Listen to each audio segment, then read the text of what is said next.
Alright guys, apologize for the humming. That's the AC unit in the background of my office here. Actually brought you guys along here to work early hours in the morning before everybody gets here. But so when I was doing this install, previous video, if you go ahead and watch that, I was concerned about the potential of me stretching these studs. So what I've decided to do is there's one stud that was not broken and doesn't appear to be stretched. So I'm going to get a measurement from the shoulder to the tip of the stud, and then I'm going to go ahead and measure, or at least attempt to measure, from the back side of the casting here to the tip here. Another way to do this would even to be just check installed heights from here to the shoulder. If there's any type of excessive variation, between all four of these, like say 1/10 of an inch, then we know we absolutely stretched a stud. After I get done with this, I'm still going to take the rotor off the back side here, and we'll go for a quick trip to the back side of the shop here and use the hydraulic press, and we'll physically check them, not just make assumptions. Like I said in my last video there, I just don't feel right with the potential that I could have studs break on a quad. 800, almost 1,000 pounds, going 40 mile an hour or plus. It'd just be a bad day.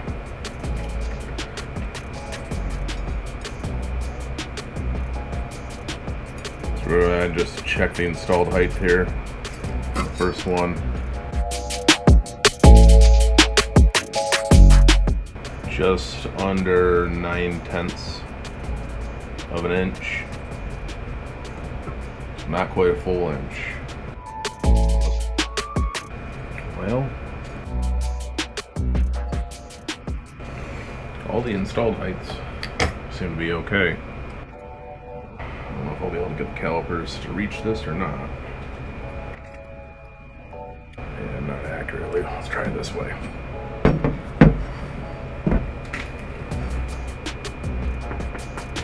Nope, that's not gonna work either.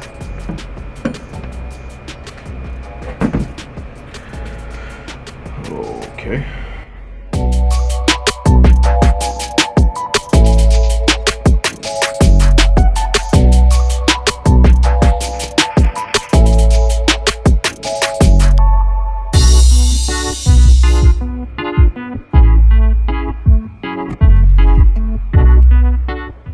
Yeah, everything looks pretty good.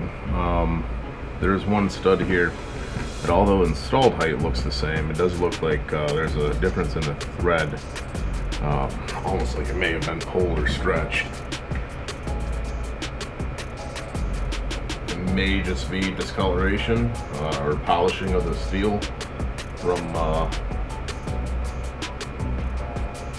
running the lug nut down on it. But, well, either way, since I got it here at work, where I have access to a pretty good hydraulic press. The previous video here basically showed you how to do this in your garage. If you had a lack of tools, I mean, there's always a way when there's a will.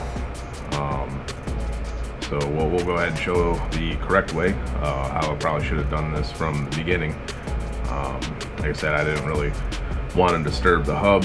I haven't had one of these apart before, so I wasn't exactly sure how the wheel bearings and the axle stubs and all that other kind of stuff went together. So I was really just trying to leave that alone and not to disturb it if I could. So yeah, anyways, I'll get back to you guys shortly. I gotta flip some lights on here. Wait for everything to warm up so there's good light, and we'll get at it. Alright, got you guys set up here on this hydraulic press. I'm gonna grab that rotor and that hub, and we're gonna go ahead and remove the rotor real quick, and then press these studs out of the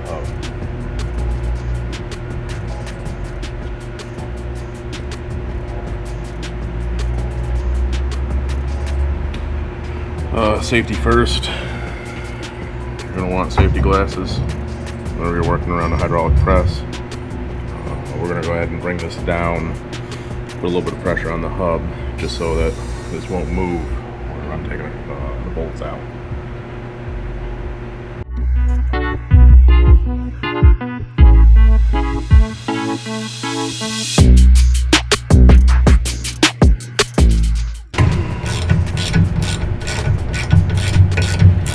You guys don't have to listen to that thing humming.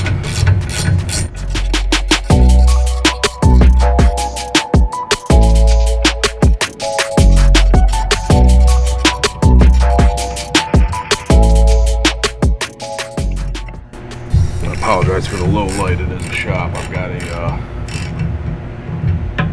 a light plant warming up right now. Hopefully increase the lighting over here.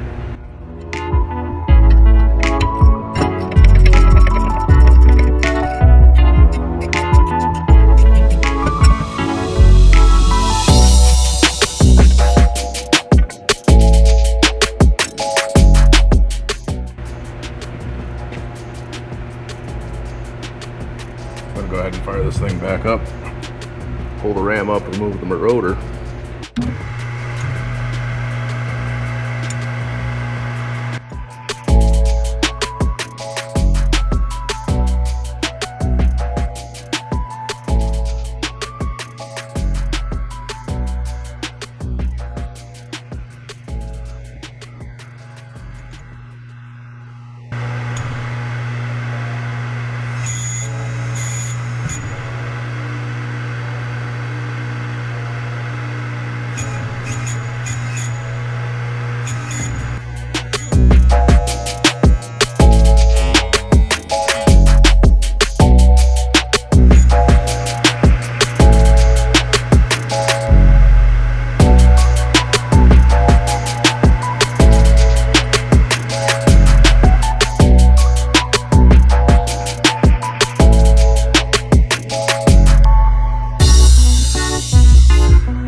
So there was a mark on the surface of the hub here that looked like a crack.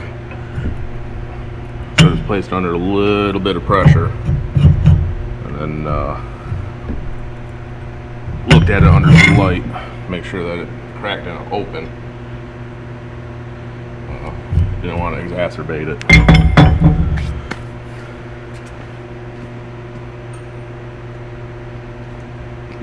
So anyways, we're up to getting a measurement here on the stud. So the old stud that I removed, that wasn't broken. Zero this out again.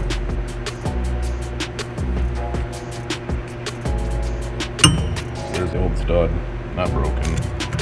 I'll go ahead and set it up for a depth check.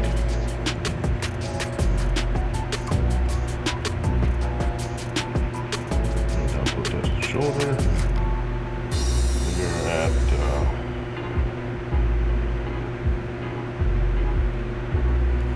1.978 inches. I apologize, the lighting in here is terrible.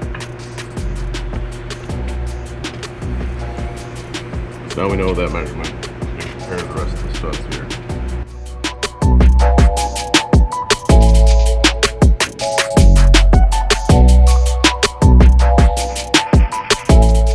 So these are not CanAm original studs. They're a Moose racing kit.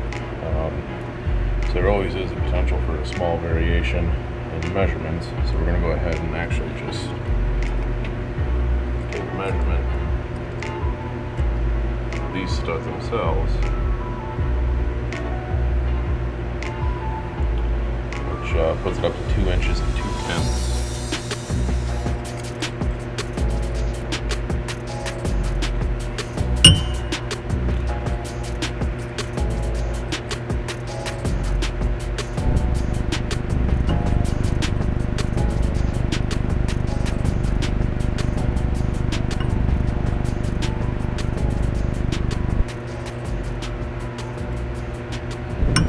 They all look like they're right on. Try to get out of your way here, get you a decent light. Coming on the back side here. Sit right on the shoulder. Alright, jump forward here just a second. I went ahead and got these blocks spaced out, supporting the bottom side of the hub here. I found this piece of nice scrap steel here. I'll be able to put on top of the lug stud as I press it back in. That way it takes any kind of uneven force against this surface and distributes it. That way I'm not marring that up. Like I said before in the first video here, you know, you'll take a replacement stud, you'll drop it in, and you just want to turn it a little bit, and you'll feel it kind of re-engage the splines that it had already made when the factory stuff was installed there. So we're gonna go ahead and fire this up and press this guy back in.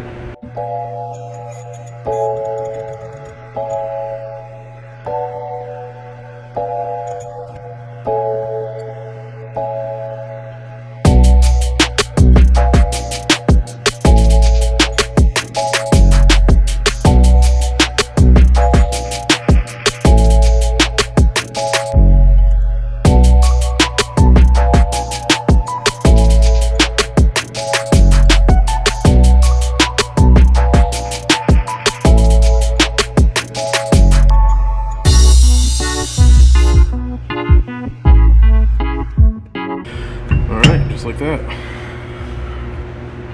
Nice, simple, straightforward. I'll go ahead and actually check the installed height here, see if they're similar to when we started. Whenever you're seating these things or using a hydraulic press, once it's shouldered out, you know, you'll tell that there's a difference in force, or, you know, at a point where it quits moving. And so it doesn't take a crazy amount of pressure beyond that point. Like, you know, once it starts moving, you don't have to put, you know, a ton or 2 tons of pressure on the backside of these things to make sure that they're seated. You know, that's pretty much the limit at that point.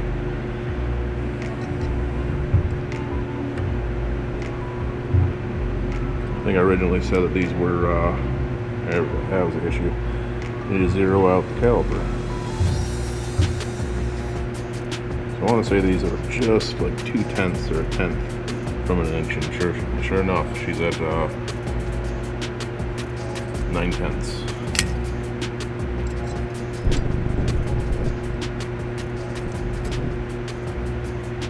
Same installed height.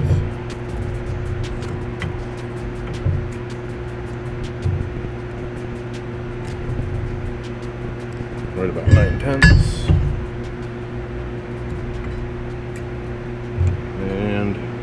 measurements. Alright, well that definitely makes me feel better. It doesn't appear that I damaged the studs in any way. It doesn't look like I stretched them. Looks like they are exactly where they need to be. Measurements, everything measures out just fine.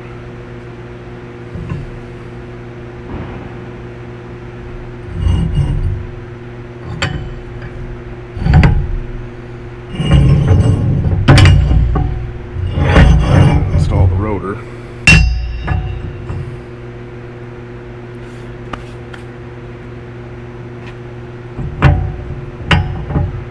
Do that just by putting a little bit of pressure on the backside here. That way the rotor doesn't turn. Sorry, the hub.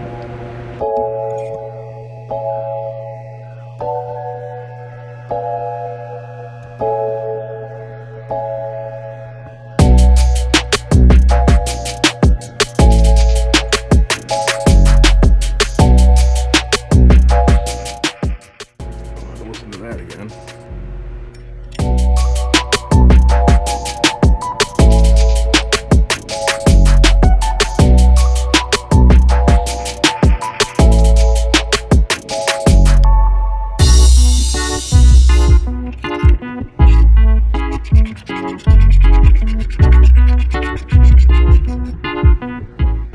Go around this side, that way you guys got light.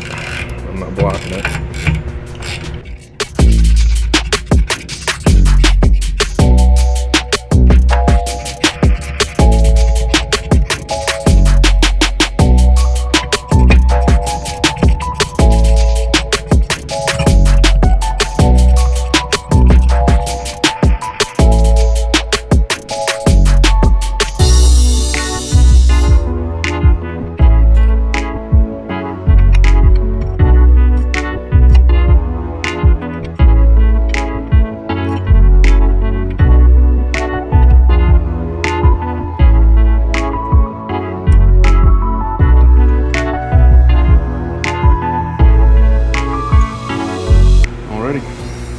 That's that.